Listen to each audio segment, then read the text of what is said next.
aš pjaunu pjauvėlį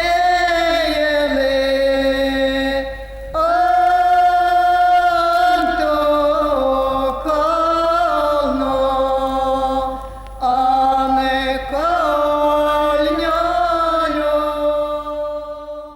Tai be abejo, čia reikėtų pradėti nuo to, kad tie dainavimo kontekstai galėjo būti įvairūs. Vienais atvejais dainuoja tik tai moterys, kitais atvejais dainuoja tik tai vyrai, kitais atvejais dainuoja visi pagrindinės tradicijos laikytojos, perdavėjos ir taip toliau buvo moteris visada. Ir dėl to daugiau gal bus tokių situacijų, kai dainuoja tik tai moteris. Bet taip pat ir bus situacijų, kai tas dainas dainuoja vyrai. Na, tarkim, rugiapjūtės bent jau tam tikros dainos dainuoja tik tai moteris. Šienapjūtės tam tikros dainos valiavimą dainuoja tik tai vyrai.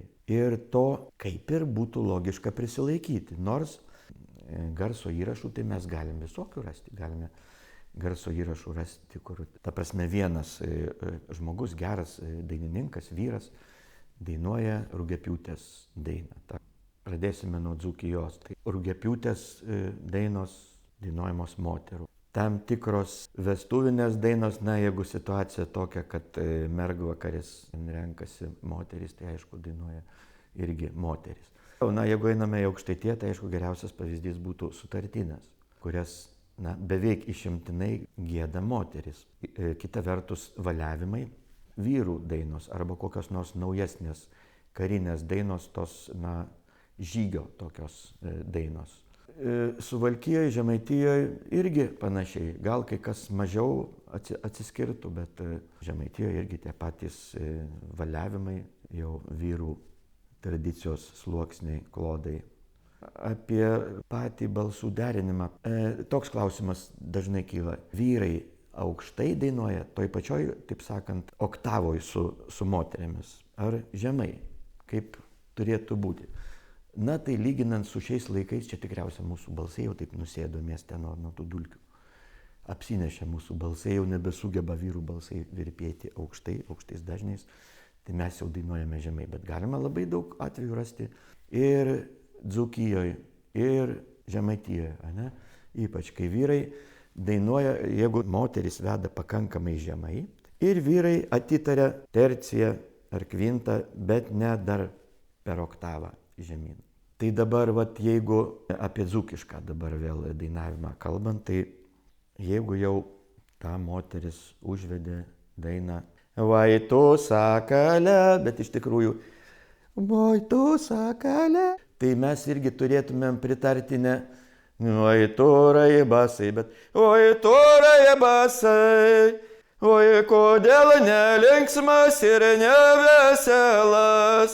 O ne, oi kodėl nelinksmas ir neveselas. Bet vėlgi reikia žiūrėti konkrečių atvejų. Pavyzdžiui, tas žemaičių vyrų balsų pridėjimas, kaip liktai kartais aukštai, kartais žemai. O kartais randi tokį atvejį, kad dalis vyrų aukštai, o dalis žemai.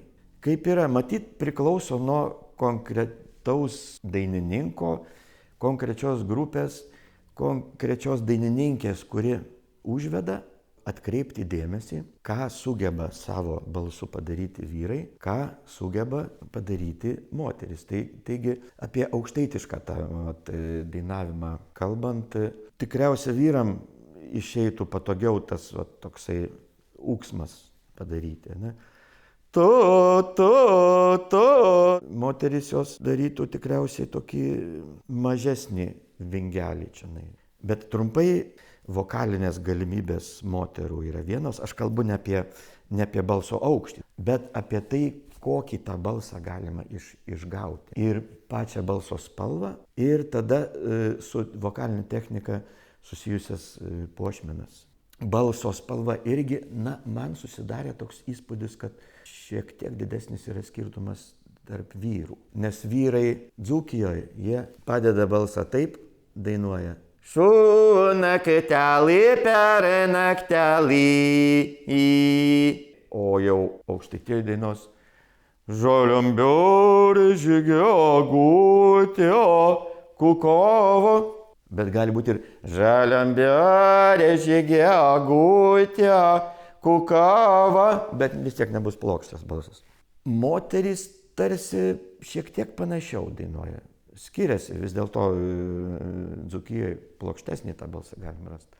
Aukštaitijoje tokį gilesnį, truputį tokį ramesnį, kalbant apie tą šiaurrytinę Aukštaitijos dalį, kur moterys net dainuos aukštų registrų. Ką daryti, jeigu aš esu vyras ir klausausi įrašo, kuriame įrašytas močiutės balsas?